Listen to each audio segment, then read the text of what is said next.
Plus Q X plus R upon x square plus B X plus C और D x plus ई। अगर आपको question इस तरीके से मिलेगा तो कैसे सॉल्व करोगे बताइए भैया। दोबारा बता रहा हूँ, P X square plus Q X plus R upon A X square plus B X plus C और डी एक्स प्लस सी। अगर इस तरह से क्वेश्चन मिलेगा तो कैसे सॉल्व करोगे? ये आपके इस क्वेश्चन की तरह ही नहीं हो गया पूरा। देखो ऊपर बेसिकली यहाँ पे लीनियर है, तो मैं अगर p को 0 कर दूँ तो ये लीनियर हो जाएगा। ऊपर से मुझे मतलब नहीं है, नीचे वाला फैक्टर क्या है? देखो क्वाड्रेटिक है, A X square plus B X plus C को मैं क्या ले चुका हूँ? Non factorizable. और दूसरा डी एक्स प्लस सी, ये तो है ही फैक्टर में। इसको कैसे सॉल्व करोगे? इसको सॉल्व करेंगे जब मैं इसको निकालूंगा, इसके लिए मैं क्या लिखूँ? देखो P X square plus Q X plus R upon A X square plus B X plus C और दूसरे वाले में क्या आ रहा है? D x plus E is equal to, जो नॉन फैक्टराइजेबल क्वाड्रेटिक है उसको हम दो फैक्टर में लिखते हैं, ए और बी, जिसमें पहले के साथ एक्स आता है। अब ये रटना नहीं है कि एक्स प्लस बी होगा। अगर आप इस फैक्टर को दूसरी प्लेस पर लिख रहे हो तो इसे लिखोगे बी एक्स प्लस सी। पहली पर लिख रहे हो तो ए एक्स प्लस बी, दूसरी पे लिखे हो तो बी एक्स प्लस सी और तीसरी पे लिख रहे हो तो सी एक्स प्लस डी। समझ में आई बात? A X plus B upon A X square plus B X plus C C upon तीसरा फैक्टर आएगा, तीसरा कॉन्स्टेंट आएगा किसके लिए? D x plus E, linear factor के लिए। समझ में आई बात? अभी देखो इसमें थोड़ी कम समझ में आई, क्वेश्चन में एक बार में समझ में आनी चाहिए। इसका एफ एक्स निकाल लो। एफ एक्स क्या है? X upon x square plus 1 x minus 1। पहला जो factor x square plus 1, factor हो सकते हैं क्या इसके? नहीं होंगे, फैक्टर नहीं होंगे, क्योंकि देखो एक्स स्क्वायर प्लस 1 को 0 रखोगे तो एक्स स्क्वायर की वैल्यू -1 आ जाएगी। क्या आ जाएगी? -1। और किसी का स्क्वायर नेगेटिव नहीं हो सकता, मतलब इसके फैक्टर नहीं होंगे। और ये क्वाड्रेटिक में है तो इसके लिए क्या लिखूंगा मैं? A X plus B upon x square plus 1 plus C upon x minus 1। समझ में आ गई बात? Plus C upon x minus 1 रख लिया। अब मुझे ए बी सी फाइंड करने हैं। क्या फाइंड करने हैं? ए बी और सी। ये क्या है यहाँ पे? X square plus 1 x minus 1 is equal to, इन दोनों का एलसीएम क्या आएगा? X square plus 1 x minus 1। इस एक्स माइनस 1 की मल्टीप्लाई करो ए एक्स प्लस बी में। जब ए एक्स के साथ करोगे तो A x x minus 1 plus B time x minus 1 plus C time x square plus 1। समझ में आई बात? ठीक है। अब इसको सॉल्व कैसे करेंगे? यहाँ ऊपर एक्स है, डिनोमिनेटर से डिनोमिनेटर पूरा कट गया तो किसके इक्वल आया? x is equal to a x x minus 1 plus B time x minus 1 plus C time x square plus 1। पहले पुट करो when x is equal to 0। जब x को 0 पुट करोगे, क्या पुट करा? 0, a ख़त्म हो जाएगा। a x 0 है तो a ख़त्म हो गया। b पे आ जाओ, सॉरी 0 बी टाइम 0 माइनस 1 कितना होगा? -1 और सी टाइम 0 प्लस 1 कितना होगा? 1। तो कितना बचा ये? -b प्लस सी और किसके इज इक्वल टू है? 0। तो यहाँ से b किसके इक्वल आ गया? c के। b किसके इक्वल आया? c के। Now put when x is equal to 1। जब 1 पुट करोगे तो ये 0 हो जाएगा, ये 0 हो जाएगा। 1 माइनस 1 0, 1 माइनस 1 0। x की वैल्यू 1 पुट करो, ये 0 हो गए दोनों। c time 1 square plus 1 2। तो c की वैल्यू क्या आएगी बेटा जी? 1/2। अब मुझे बताओ b किसके इक्वल है? c के। तो b की वैल्यू भी क्या आएगी? 1/2। c की वैल्यू भी क्या आई? 1/2। दो वैल्यू आ गई। अब आप कहोगे सर मुझे तीसरी कोई ऐसी वैल्यू नहीं दिख रही जिस पे ये 0 वगैरह कुछ भी हो सकते, तो अपनी मन से कोई भी वैल्यू लेट कर लो x की, 1 2 300 200 जो मन करे, लेकिन छोटी ही वैल्यू लेट करना। तो बेसिकली 0 और 1 तो हम लेट कर चुके, तो क्या लेट करें? -1 कर लेते हैं। -1 भी छोटी वैल्यू है। तो when x is equal to -1, जब आप -1 पुट करोगे तो x की जगह वैल्यू क्या आ गई? -1। a टाइम -1 कितना होगा? ठीक है जी, x की जगह -1 plus b time -1 plus c time -1 का स्क्वायर। प्लस 1, ये वैल्यू बनी। -1 is equal to a time, देखो कितना ये -1 और यहाँ पे आएगा -2, तो पूरी वैल्यू क्या हो गई 2a -2b, और यहाँ से कितना आएगा 1 स्क्वायर 1 + 1 + 2c, इतना आएगा। अब मुझे ये बताओ 2b और 2c आपस में कट जाएंगे क्योंकि b किसके इक्वल है, c के। अब वैल्यू पुट कर लो चाहे, -1 is equal to 2a -2b, b कितना है 1/2, c कितना है 1/2, 1/2 में 2 से 2 कटा, यहाँ पे 2 से 2 कटा, तो -1 इज इक्वल टू 2a -1 + 1, 1 से 1 गया, तो बताइए 2a किसके इक्वल आया -1 के, तो a की वैल्यू क्या आएगी, समझ में आई बात। हमने a b और c तीनों निकाल लिए, अब कहाँ पुट करेंगे इसे, a की वैल्यू क्यों निकली, a के साथ क्या है x, तो 0 हो जाएगा ये पूरा, इसलिए नहीं निकली। अब मैंने ये बनाया ना यहाँ पे, इसमें मैं वैल्यू पुट करूँगा a b और c की, और अलग अलग इसे इंटीग्रेट करेंगे फिर। x upon x² + 1 into x - 1 is equal to ax + b upon x² + 1 + c upon x - 1। जब आप इंटीग्रेट करोगे ना, और a की वैल्यू को कैसे पुट करोगे, देखो इंटीग्रेट x dx, ये देखना ज़रूरी है, x² + 1 x - 1। देखो मैं बार बार स्टेप नहीं बढ़ाऊंगा, मुझे पता है कि मैं ax और b जब मैं दोनों में वैल्यू पुट करूँगा, दोनों को सेपरेट आउट करूँगा, क्या कर दूंगा, अलग अलग कर दूंगा। तो ax को मैं पहले सेपरेट कर लेता हूँ x² + 1 के साथ, और b को भी x² + 1 के साथ पहले अलग अलग कर लो। a की वैल्यू कितनी है -1/2, मैंने पुट करी यहाँ पे -1/2, इंटीग्रेशन यहाँ पे x है, x dx upon x² + 1, plus में क्या है b की वैल्यू कितनी है 1/2, और उसके साथ कुछ नहीं है, केवल b है, तो dx upon x² + 1 plus integrate c कितना है, c भी 1/2 है, और dx अपॉन x - 1। देखिए अगर कोई भी वैल्यू कांस्टेंट आती है और उसके साथ x² ऐसी कोई भी टर्म नहीं होती, तो उसके साथ dx होगा, क्या होगा उसके साथ dx, जैसे यहाँ dx है और यहाँ भी dx है। अब मुझे बताइए जो इसके इंटीग्रल की वैल्यू होगी वही इनके तीनों के इंटीग्रल की वैल्यू का सम होगा।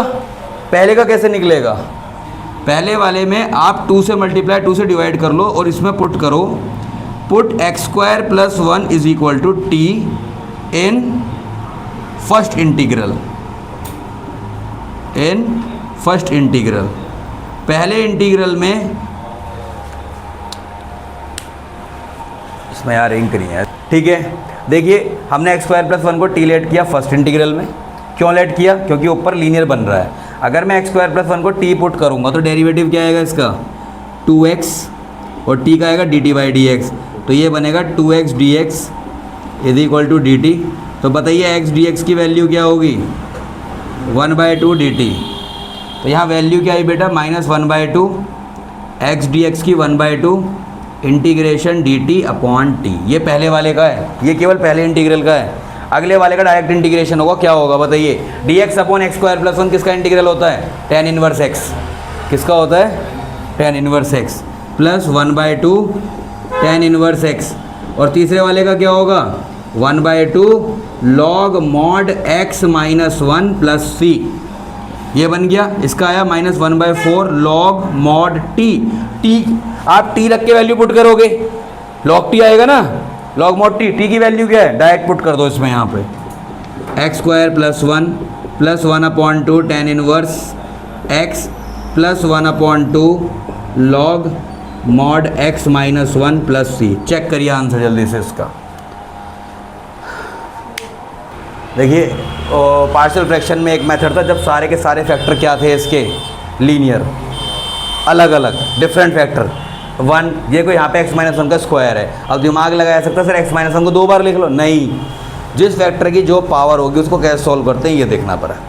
ये कैसे सॉल्व करेंगे, देखो अगर कहीं पे आपको दे रखा है इस तरीके से कि मान लो 1/x + a की पावर n दे रखी है,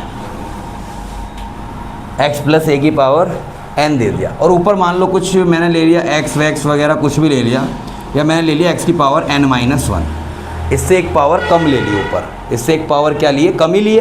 हाईएस्ट पावर तो इसकी xn होगी नीचे वाले की, उससे एक पावर मैंने कम ले ली। मुझे बस ये देखना कि अगर नीचे इसकी पावर दे रखी है कुछ, जैसे यहाँ पे x-1 की पावर 2 दे रखी है, मैं कंपेयर कर रहा हूँ, मैं क्या सोल्व करूँगा इससे, मैं a/x a/x plus a b/x plus a का स्क्वायर, मैं पावर को एक एक करके बढ़ाऊँगा।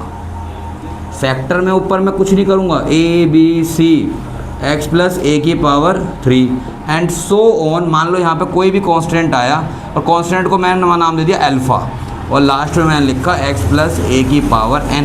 मतलब जितनी उसकी पावर है मैं उतने उसके लिए कांस्टेंट क्रिएट करूँगा और पावर को एक एक करके राइज करूँगा। अगर इसके ऊपर पावर 3 होती, इसकी पावर 3 होती तो कितने कांस्टेंट आते, 3, और पहले की पावर x-1, दूसरे में पावर x-1 का स्क्वायर, और तीसरे में पावर x-1 का क्यूब। समझ में आ गई बात? यही बात है, बस तीसरा टाइप यही है, यही रहेगा। अब इस क्वेश्चन में कैसे अप्लाई करेंगे ये देखो जरा।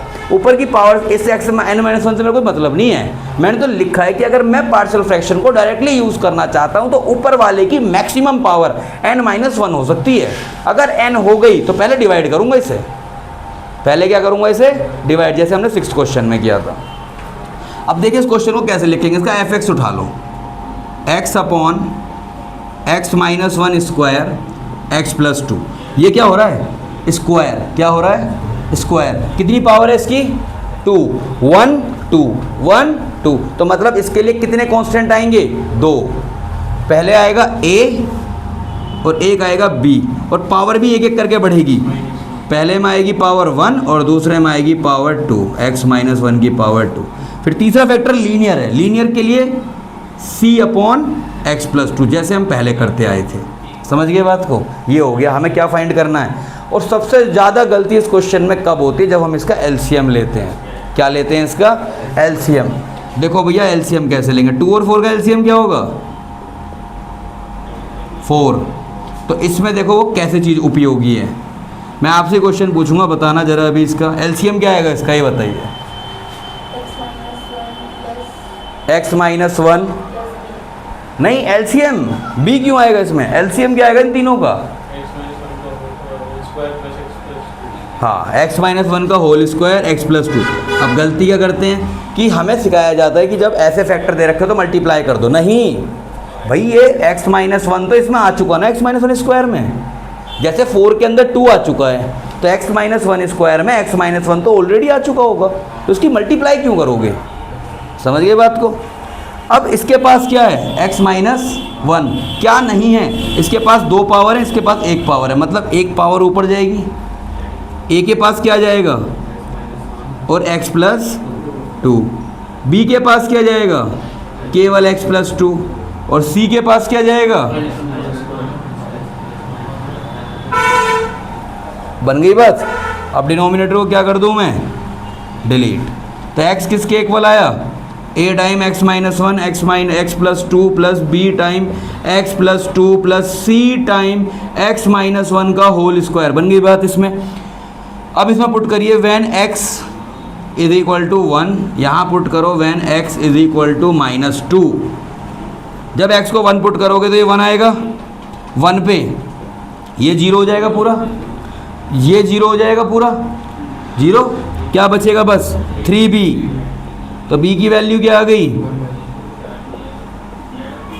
और जब -2 पुट करोगे तो ये 0 हो जाएगा, ये 0 हो जाएगा, यहाँ पे क्या आएगी value -2 is equal to c time -2 -1 -3 का स्क्वायर 9, तो c की वैल्यू क्या आएगी,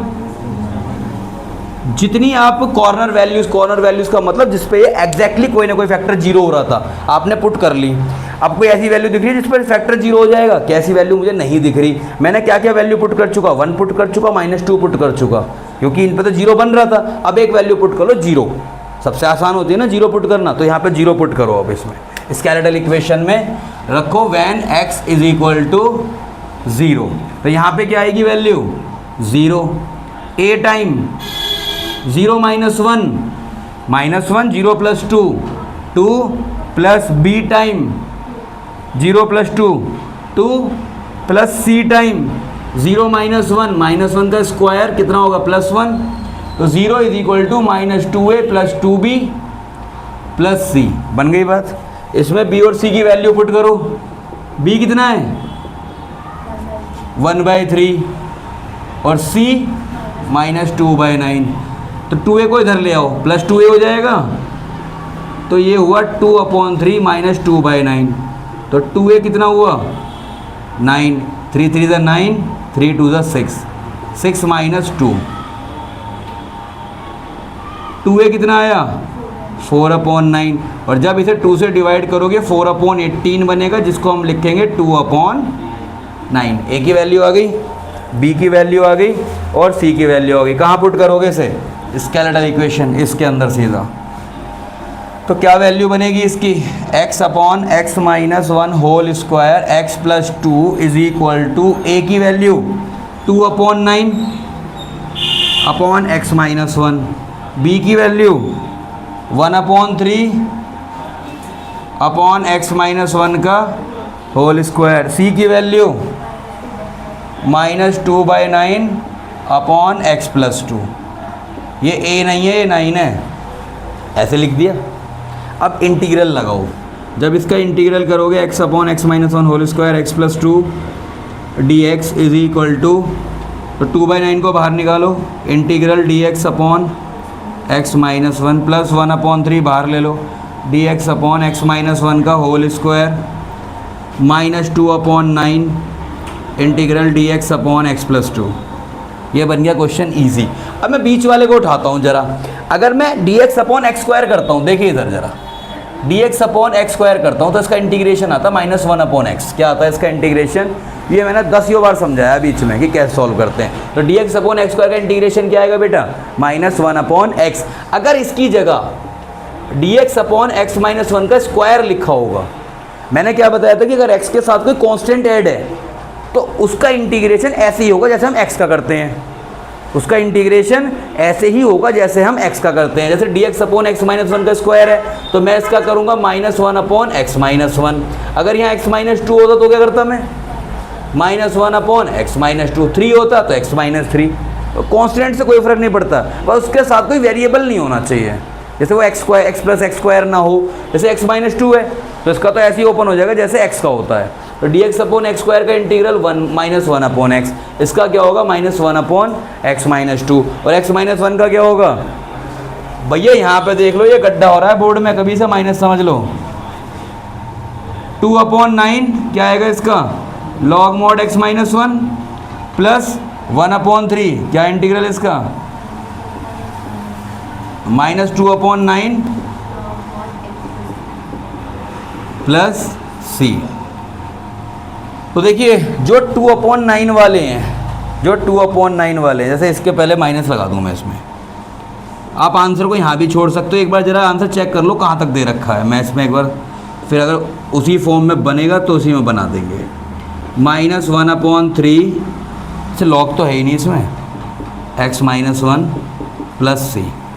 चेक करो आंसर यही दे रखा है, या 2/9 को लॉग में लगा रखा है कॉमन लेके। जल्दी देखिए बेटा, ये 8th क्वेश्चन है। 2/9 को, हाँ ठीक है, उसने 2/9 पे लॉग का फॉर्मूला लगाया। 2/9 दोनों में से क्या आ जाएगा कॉमन, और log a minus log b क्या होता है log a/b -1/3 x - 1। ये हो गया क्वेश्चन फिनिश। ठीक है, नोट करिए इसे जल्दी से। देखो भाई ये क्वेश्चन है 3x + 5 upon x³ - x² - x + 1। Initially question देखते ही हवा टाइट हो जाएगी कि ये होगा या नहीं होगा, गारंटीड हो जाएगी। लेकिन इस क्वेश्चन को कैसे करना है, नीचे वाला फैक्टराइजेबल है। देखो ज़रा, पहले दोनों में से x² कॉमन ले लो, x - 1, यहाँ से -1 कॉमन लिया, x - 1 dx। तो बेटा जी क्या बनेगा 3x + 5 अपॉन x² - 1 x - 1। अच्छा, कोई अगर ये सोचे कि सर मैं इसमें ax + b लगा लूँ, लेकिन ये फैक्टराइजेबल है। x² - 1 तो x + 1 x - 1 होता है, तो इसके तो फैक्टर हो जाएंगे, तो इसमें ax + b नहीं लगेगा। तो 3x + 5 ये बनेगा x plus one x minus one, वो x माइनस वन इसके साथ मल्टीप्लाई होगा। देखो मैं कैसे बता रहा हूँ, क्या बताना चाह रहा हूँ ये देखो बस। एक x माइनस वन यहाँ ऑलरेडी है, तो क्या बनेगा, कंबाइंड फॉर्म क्या बनेगी इसकी ये बताओ।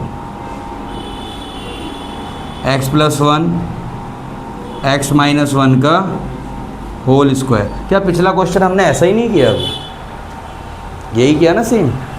अब जरा देखो इसे, मैं 3x plus 5 upon x plus one x minus one का होल स्क्वायर, लीनियर फैक्टर का स्क्वायर दे रखा है, तो कितनी बार लिखा जाएगा।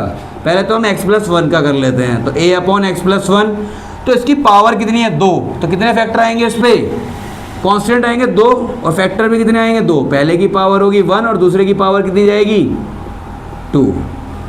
तो ये बात समझनी है, पहले समझ में आई ये बात, कितनी पावर जाएगी 2। अगर 3 होती तो कितने फैक्टर आते, B C D 3 फैक्टर आते हैं, ठीक है।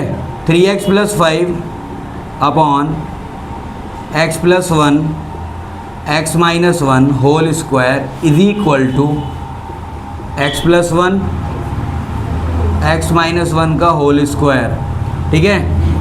एक्स माइनस वन का क्यूब नहीं आएगा क्योंकि एक्स माइनस वन स्क्वायर में एक्स माइनस वन ऑलरेडी आ गया होगा। ए एक्स प्लस, यहाँ पे एक्स प्लस वन है तो क्या जाएगा यहाँ पे एक्स माइनस वन का whole square plus B time एक पावर एक्स माइनस वन की एक और जाएगी एक्स प्लस वन प्लस सी टाइम एक्स प्लस वन, आगे वैल्यू इससे कट कर दो पूरा। अब पहली वैल्यू लेट करो 1, when x is equal to 1, और 3 प्लस 5 ये हो जाएगा 8। यहाँ भी तो 1 पुट करोगे, यहाँ 1 पुट करोगे 0, ये भी 0, तो c वाला कितना बचेगा, c के साथ आएगा 1 plus 1, when x is equal to -1। जब x की वैल्यू -1 होगी तो -1 पे कौन कौन से जीरो होंगे चेक करिए, b 0 हो जाएगा और c 0 हो जाएगा। -1 पे 2 फैक्टर और 0 हो जाएंगे, b और c, कर दीजिए दोनों को 0।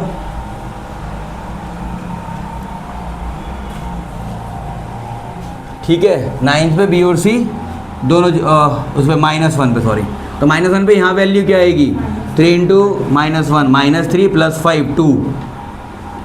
-1 के लिए a में पुट करूँगा -1 का होल स्क्वायर, b में पुट करूँगा तो -1 प्लस 1 0 हो जाएगा और ये भी 0 हो जाएगा। ठीक है, इसका इतना ही काम है बस। 8 इज इक्वल टू 2c और 2 इज इक्वल टू -1 -2 का स्क्वायर होता है 4, तो c की वैल्यू आएगी 8/2 4, a की वैल्यू क्या आएगी 1/2। तीसरी वैल्यू मैंने क्या लेट किया, सबसे इजी, अगर मुझे कोई भी यहाँ पे ऐसा नहीं दिख रहा तो 0 पुट कर लो, बाकी आप कर कोई भी सकते हो लेकिन इजी पड़ेगी 0 आपको। पुट करते हैं when x is equal to 0, जब 0 पुट करोगे तो ये 5 आएगा, ये कितना आएगा a 0 -1 का स्क्वायर, दूसरे में b 0 -1 0 plus 1 c time 0 plus 1, तो 5 is equal to a minus b plus c। तो 5 a फाइंड आउट करना है, b कितना है, एक सेकेंड, a तो निकाल लिया 1/2 माइनस b और c कितना है 4, तो 5 इज इक्वल टू 1/2 प्लस 4 कितना होगा, देखो यहाँ पे 1/2 प्लस 4 को कर लो, इसका एलसीएम आएगा 2, 1 प्लस 1 2 2 2 4 8, ये आएगा 9/2, कितना आएगा 9/2, तो minus b plus 9/2, minus b को इधर ले आओ प्लस b बन जाएगा, और 9/2 माइनस 5 के नीचे कितना है 1, तो सॉल्व करोगे तो b की वैल्यू आएगी -1/2। तीनों आ गई वैल्यूज़। अब तीनों वैल्यूज़ को यहाँ पुट करो, तो 3x plus 5 upon x plus 1 x minus 1 square, a की वैल्यू क्या है, a आया 1/2, तो 1/2 अपॉन x प्लस 1, b कितना है अपॉन x माइनस 1, c कितना है, c है 4 अपॉन x माइनस 1 का होल स्क्वायर। इसका इंटीग्रेशन करो, integration 3x plus 5 upon x plus 1, जब इंटीग्रल का साइन आता है तो उसके साथ dx भी आता है। अब इन तीनों का इंटीग्रल होगा तो 1/2 को बाहर ले लो, यहाँ क्या बचेगा dx upon x plus 1, -1/2 integral dx upon x minus 1 plus 4 time integral dx upon x minus 1 का होल स्क्वायर। अभी मैंने x माइनस 1 के होल स्क्वायर को पिछले क्वेश्चन में डिस्क्राइब किया था। क्या बताया था? dx अपॉन x स्क्वायर का इंटीग्रेशन होता है -1 अपॉन x। तो x माइनस 1 अपॉन स्क्वायर का इंटीग्रल क्या होगा? -1 अपॉन x माइनस 1। इसका क्या बनेगा? देखो 1/2, इसका क्या आएगा? -1/2 और -4 अपॉन x माइनस 1। डायरेक्ट लिख दिया मैंने इसका। इन दोनों में से 1/2 बाहर ले लो तो ये क्या बनेगा? log a upon b -4 upon x minus 1 plus c। Check करिए इसका आंसर जल्दी से शिवम। देखिए दो क्वेश्चन है, dx upon x square minus 1 2x plus 3 और x plus 1 x square minus 4। ये केवल कन्फ्यूज़न के लिए दे रखे हैं कि हमें क्वाड्रेटिक दे और क्वाड्रेटिक देखते हैं हम x प्लस b के लिए चले जाएं। तो आपको अपने पहले ये देखना है क्या ये फैक्टर हो सकते हैं इसके, नहीं हो सकते। अगर फैक्टर हो सकते हैं तो पहले फैक्टर करो इसके फैक्टर तो पॉसिबल है ना। क्या बनेंगे फैक्टर? ऊपर इसमें शायद 2x माइनस 3 दे रखा है, देख लेना क्वेश्चन में। तो यहाँ पे भी क्या बनेगा? 2x minus 3 dx upon x plus 1 x minus 1 2x plus 3। तीन फैक्टर आ गए, तीनों लीनियर है। तीनों लीनियर फैक्टर आते ही सीधा प्रोसीड करना और यहाँ लिख लो same as question number 3 and 4। पहले आप खुद प्रैक्टिस करिए, नहीं आता तो आप बताइए, मैं इस क्वेश्चन को पूरा करा दूंगा। बाकी मैंने इससे पहले इंटीग्रल को पूरी वीडियो डाली हुई है 7.5 की। थोड़ा नीचे जाओगे वीडियो में तो आपको मिल जाएंगे, सारे क्वेश्चन कराए हुए हैं उसमें, 10 11 सारे ही कराए हुए हैं। 2-2.5 घंटे की वीडियोज़ हैं, उसमें देखना हो देख लेना अगर करने का मन ना हो। लेकिन मैं तो कहूँगा कि आप खुद सॉल्व करिए आज से। जब तो आपने पहले 2 देख लिए तो इन 2 को खुद सॉल्व करिए। खुद सॉल्व कर, पेपर में भी तो खुद ही सॉल्व करेंगे जी सब। तो ये 5x नीचे क्या है? यहाँ पे क्या बनेगा इसका? x plus 2 x minus 2। बस दोनों क्वेश्चन के लिए आगे सेम प्रक्रिया चलेगी, same as question number 3 and 4। तीनों फैक्टर लीनियर बन रहे हैं। तो a upon x plus 1 b upon x plus 2। देखो ऐसे 5x upon x plus 1 x plus 2 x minus 2 is equal to a upon x plus 1 b upon x plus 2 plus c upon x minus 1। x minus 2 है ना? हाँ। इन तीनों के लिए A B C कैसे find करते हैं ये आपको पता चली गया होगा। अब 11वें क्वेश्चन तक अगर आप आ गए हैं तो ए बी सी फाइंड करिए, पुट करिए, इंटीग्रल करिए, आंसर आ जाएगा। ठीक है। और अगर किसी को आंसर मैच नहीं हो रहा कि थोड़ा डाउट लग रहा है तो मैंने बता दिया है कि मैंने इसकी वीडियो पहले भी डाली हुई है इंटीग्रल की, मैं दोबारा डाल रहा हूँ, पहले भी डाली हुई है। तो आप उससे जाके पूरा का पूरा मैच कर सकते हैं। मैंने पूरा आंसर वहाँ पर सॉल्व कराया है उसका। ठीक है शिवम, क्वेश्चन देखिए सभी ध्यान दें इधर। x³ प्लस एक्स प्लस 1 और x स्क्वायर माइनस 1। अगर x स्क्वायर माइनस 1 है नीचे तो आपको पता है इसके तो फैक्टर हो सकते हैं, x प्लस 1 x माइनस 1। तो डायरेक्टली फैक्टर नहीं करने। मैंने ये भी कहा है पार्शियल फ्रैक्शन लगाने की कंडीशन ये है कि ऊपर वाले की डिग्री नीचे वाले से कम होनी चाहिए। यहाँ क्या है? ज़्यादा। तो पहले क्या करोगे? डिवाइड। बस दिमाग में ये याद रखना, पहले क्या करोगे? डिवाइड। अगर ये नहीं होता इसमें पार्ट x³ तो इसमें पार्शियल फ्रैक्शन लग जाता, फिर तो क्वेश्चन ही बहुत आसान हो जाता। अगर मान लो ये क्वेश्चन होता तो मैं क्या करता? x plus 1 x minus 1, x plus 1 से x प्लस 1 कट जाता और नीचे क्या बचता? बस dx अपॉन x माइनस। लेकिन ये x³ है यहाँ पे, तो पहले क्या करोगे जी इसे? Divide. x³ plus x plus 1 upon x square minus 1। पहला नंबर क्या है? डिवाइड करने के लिए जब मुझे ये ढूंढना हो कि मैं पहले किससे मल्टीप्लाई करूँगा, तो पहला नंबर क्या है यहाँ पे? x³। इसको किससे डिवाइड करोगे? एक्स स्क्वायर से, जिसको नहीं आता उसकी 2 पावर से इसकी 2 पावर कट जाएगी, क्या बचेगा? x। मतलब पहले मैं मल्टीप्लाई करूँगा x से। अब एक्स स्क्वायर इंटू एक्स क्या होगा? मल्टीप्लाई में पावर ऐड होती हैं, 2 और 1 कितनी होगी पावर? 3, x की power 3। Minus 1 into x minus x. Sign change उनके होंगे जो मल्टीप्लाई होकर नीचे आए हैं, ऊपर जो रह गया उसका नहीं होगा साइन चेंज। ये हो गया प्लस, ये कट गया, कितना बचा ये? 2x plus 1। क्या बचा ये? 2x plus 1। समझ में आ गई बात? अब इसे लिखते कैसे हैं? जब डिवाइड करने के बाद जो ये पूरा डिवाइड होके वैल्यू आई है इसकी, इसको लिखते कैसे हैं? इसको लिखते हैं जैसे आपने इसको और इसको डिवाइड किया, डिवाइड करने के बाद जो वैल्यू आएगी उसे लिखेंगे हम quotient plus remainder upon divisor, जिससे डिवाइड किया है। क्वेश्चन कितना आ रहा है x प्लस, और ये किसकी वैल्यू है x cube plus x plus 1 upon x square minus 1 की, x plus 2x plus 1 upon x square minus 1। इतनी बात समझ में आ गई? पहले ये बताओ, डिवाइड करके लिख लिया अलग से। जब आप डिवाइड करके इसे अलग से लिख लोगे तो इसका इंटीग्रल इन दोनों के इंटीग्रल के सम के इक्वल होगा। पहले इसको सॉल्व कर लो, पहले इसको सॉल्व कर लो। बोलो नींद आ रही है? तो 2x plus 1 upon x square minus 1 is equal to किसके इक्वल होगा? X square minus 1। बताइए, मैं एक्स स्क्वायर माइनस 1 को क्या लिख सकता हूँ? एक्स स्क्वायर माइनस 1 के दो फैक्टर हो सकते हैं, एक्स प्लस 1 एक्स माइनस 1 होंगे, हो क्या सकते हैं? एक्स प्लस 1 एक्स माइनस 1, क्या लिखो इसे? a upon x plus 1 plus B upon x minus 1। तो 2x plus 1 upon x plus 1 x minus 1 is equal to a time x minus 1 plus B time x plus 1 upon x plus 1 x minus 1। इसको काट दीजिए इससे, और 2x plus 1 is equal to a time x minus 1 plus b time x plus 1। पहली value put करो when x is equal to 1, तो 2 into 1 2 plus 1 3, और एक बार पुट करो when x is equal to minus 1। तो यहाँ पे क्या आ जाएगा जब 1 पुट करोगे? b 1 प्लस 1, तो b की वैल्यू आएगी 3/2, और यहाँ पे जब x की वैल्यू माइनस 1 पुट करोगे तो क्या आएगी?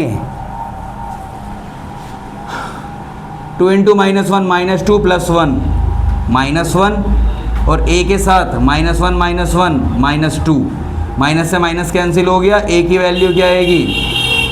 1/2। क्या आएगी? 1/2। दो वैल्यू आ गई। अब इसे यहाँ पुट कर दो, देयरफॉर 2x प्लस 1। यहाँ पे हमने इस इक्वेशन को यहाँ पे लिख लेना, जैसे हमने यहाँ पे बनाई है ना, एक स्टेप और करके लिख लेना। X cube plus x plus 1 upon x square minus 1 integral d x is equal to integral x d x plus integral 2x plus 1 upon x square minus 1 d x. लिख लिया ये इतना? तो हमारे ये पता चल जाएगी कि जब हम इसे पूरा सॉल्व कर लेंगे ना सेकंड वाले पार्ट को, तो इसको वहीं पे ऐड कर देंगे, बस इसको यहाँ पे क्या कर देंगे? ऐड अप कर देंगे। तो 2x प्लस 1, a और b की वैल्यू आ गई। a कितना आया है? 1/2 x माइनस 1, प्लस b की वैल्यू क्या आई है? 3/2 x प्लस 1। ठीक है जी। इसके बाद कैसे प्रोसीड करोगे? इसकी तो वैल्यू आ गई आपकी 2x प्लस 1 की, 2x plus 1 upon x square minus 1। 2x plus 1 की वैल्यू ये आ गई। ये किसकी वैल्यू आई है? 2x प्लस 1 की। इसको इसमें नहीं डालेंगे, ठीक है, इसे हटा दो यहाँ से, इसमें मत डालो, इसे डालो कहाँ पे? इस वाले में। भाई देखिए, वैसे भी जा सकते हो जो मैंने बनाई थी इक्वेशन, लेकिन टाइम वेस्ट होता उसमें। डायरेक्ट इसमें लिखो इसे, x plus 1 x minus 1 is equal to a कितना है? 1/2 upon x plus 1 plus 3/2 upon x minus 1। Now integral of 2x plus 1 upon x plus 1 x minus 1 कितना होगा? 1/2 को बाहर ले लो, यहाँ पे dx, integration dx upon x plus 1 plus 3/2 integral dx upon x minus 1। इसको ले लो इक्वेशन फर्स्ट बना लेता हूँ मैं इसे, कि इसका इंटीग्रल इसके इक्वल आ रहा है, ये फर्स्ट है।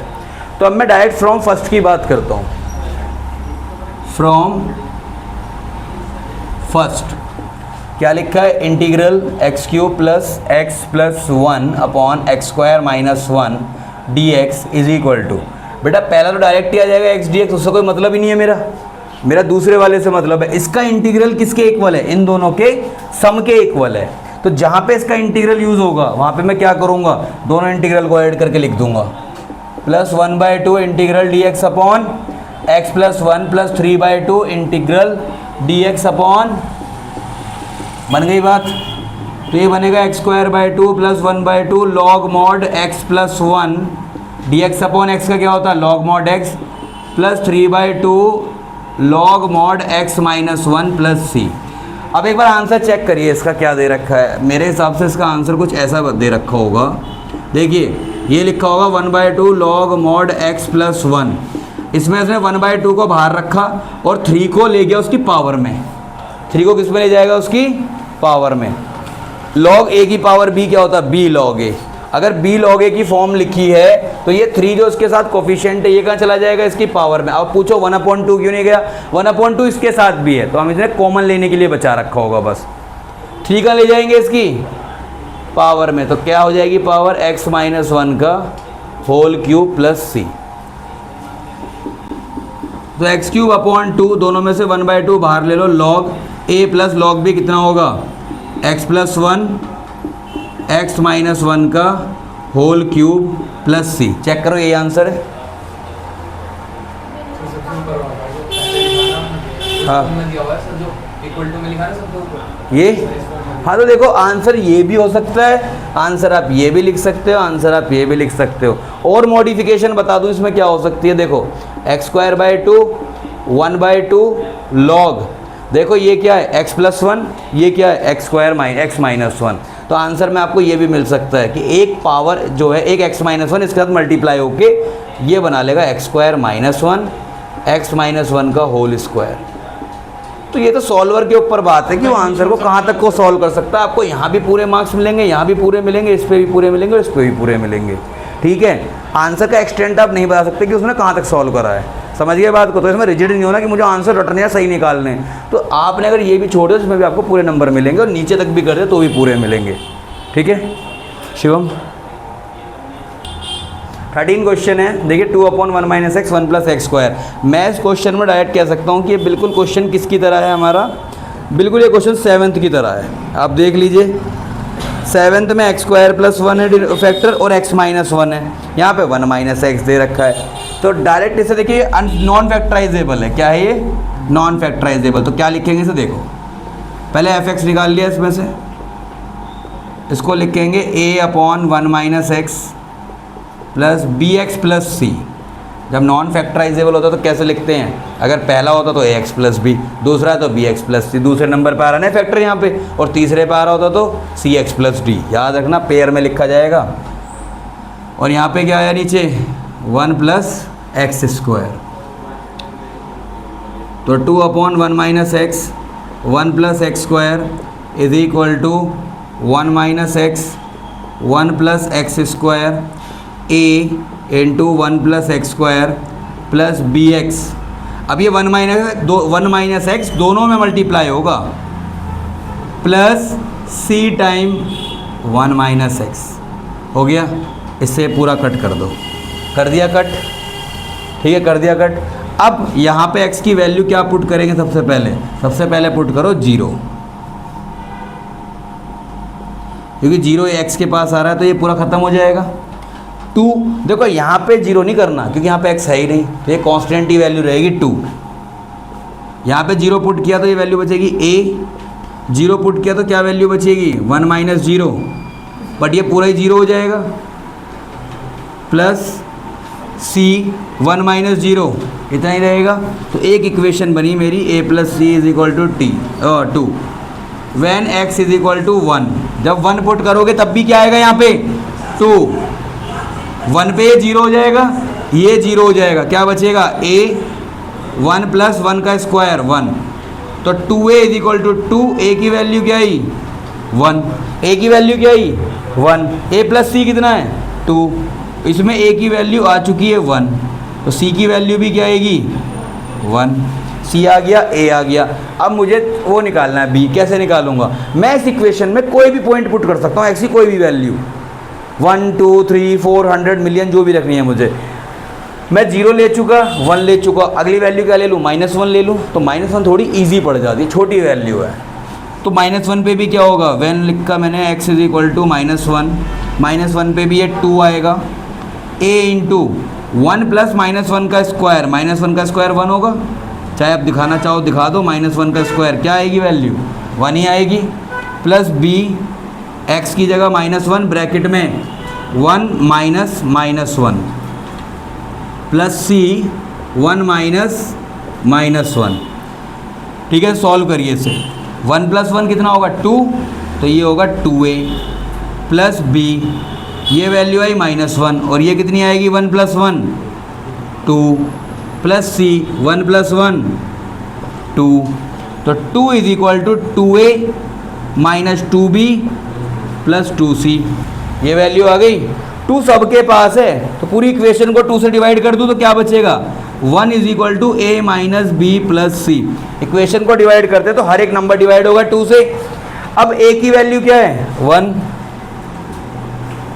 b की वैल्यू क्या है पता नहीं, फाइंड करनी है। c की क्या है 1 प्लस 1 कितना हो गया 2, तो ये वैल्यू आई मेरी 1 is equal to 2 minus b, b को इधर ले आओ और 2 माइनस 1 कितना होगा, b की वैल्यू क्या आ गई 1, तो a आया 1, c आया 1 और b क्या आया 1। समझ में आ गई बात। देखो तीनों 1 आए हैं, बहुत ही बढ़िया क्वेश्चन बन गया है। तो इसमें डालो 2 upon 1 minus x 1 plus x square is equal to a कितना है 1 upon 1 minus x plus b 1। इसको अलग अलग कर लेना, चाहे पहले एक साथ लिख लो। b को 1 रखूँगा तो ये क्या आएगा x, c की वैल्यू भी क्या है 1, तो c की जगह भी 1 रखा जाएगा, क्या आएगी value 1 upon x square plus 1। समझ में आई बात, केवल वैल्यूज़ पुट करी हैं। अब जो इसका इंटीग्रल होगा वो इन दोनों के इंटीग्रल के सम के इक्वल होगा, लेकिन इसमें अभी हम ब्रेक करेंगे। और कैसे, ये हो गया dx upon 1 minus x plus x को अलग लो x dx upon x square plus 1 plus dx upon x square plus 1। समझ में आ गई बात। देखो ये दोनों इंटीग्रल तो डायरेक्ट हो जाएंगे, ये दोनों इंटीग्रल तो डायरेक्ट हो जाएंगे। जो आपका x square plus x upon x square plus 1 है, इसमें क्या करेंगे, इसमें हम पुट करेंगे एक्स स्क्वायर प्लस 1 को t, तो क्या आएगा 2x dx किसके इक्वल होगा dt के, x dx किसके इक्वल होगा dt बाई 2 के। तो उसे लिखिए, क्या लिखोगे dx upon 1 minus x plus x dx की value 1/2 integral dt upon x square plus 1t plus integral dx upon x square plus 1। एक बात याद रखिए कि जब भी आप इंटीग्रल कर रहे हो, अगर आपका जैसे यहाँ पे x माइनस 1 होता तो उसका इंटीग्रेशन क्या आता log mod x माइनस 1, लेकिन यहाँ पे है क्या 1 माइनस एक्स, है क्या यहाँ पे 1 माइनस एक्स। उसका फर्क पड़ता है सर, x का कोफिशिएंट नेगेटिव आ रहा है, x का कोफिशिएंट क्या आ रहा है नेगेटिव। अगर आप इसका इंटीग्रल करोगे तो पहले तो आएगा क्या log mod 1 माइनस एक्स, फिर 1 माइनस एक्स के डेरिवेटिव से डिवाइड करोगे, 1 का डेरिवेटिव क्या होगा 0, माइनस एक्स का क्या होगा -1, क्या होगा माइनस एक्स का -1, मतलब नीचे क्या आएगा -1। ये याद रखना अगर एक्स का कोफिशिएंट नेगेटिव है तो, ठीक है। अगर मैं इसमें से माइनस कॉमन ले लूँ तो ये क्या बनेगा x -1 बन जाएगा, तब भी तो माइनस आ रहा है ना बाहर, तो ऐसे भी याद रख सकते हो। 1/2 log t बनेगा ये, और ये बनेगा tan इनवर्स x और साथ में आएगा c, तो minus log mod 1 minus x plus 1/2 log, एक बार आंसर निकाल लीजिए बच्चे, plus tan inverse x plus c। एक बार इसका आंसर देख लीजिए, अगर आंसर मैच नहीं करो तो मैच कराएंगे पहले से, नहीं आपको आंसर मैच कराना बेसिकली यहाँ भी ठीक है। ये log 1 अपॉन एक्स दे रखा होगा मोड के अंदर x -1 है, तो उसने क्या करा यहाँ पे तो माइनस कॉमन ले लिया होगा, माइनस कॉमन ले लो कोई दिक्कत नहीं है उसमें। मोड के अंदर है ना, मोड के अंदर देखो x -1 लिखो 1 माइनस एक्स लिखो, उसमें कोई फ़र्क नहीं पड़ता मोड के अंदर, बस यही है माइनस तो है ना इसके बाद। देखिए अगर मोड के अंदर जैसे मान लो ये -2 आ रही है इसकी वैल्यू, तो मोड के अंदर माइनस भी क्या बन जाएगा प्लस। तो अगर आपको लिखना है तो आप ऐसे लिख सकते हो minus log mod x -1 plus 1/2 log mod x square plus 1 plus tan inverse x plus c। वो मैंने दूसरा तरीका बताया था ना आपको कि इसमें dx अपॉन 1 माइनस एक्स में, देखो इधर से आप ये लिख लो कि इसमें से माइनस मैंने कॉमन ले लिया नीचे से 1 माइनस एक्स से, तो ये क्या बन जाएगा x -1। केवल मैं इस वाले पार्ट का बता रहा हूँ आपको, जैसे माइनस कॉमन लोगे तो क्या आएगा इसका answer minus log mod x -1। और अगर आप 1 माइनस एक्स में भी सॉल्व करते हो तो भी गलत नहीं है, क्योंकि मॉड के अंदर अगर 1 माइनस एक्स हो या x -1 हो बात सेम है। समझ गए बात को, ठीक है।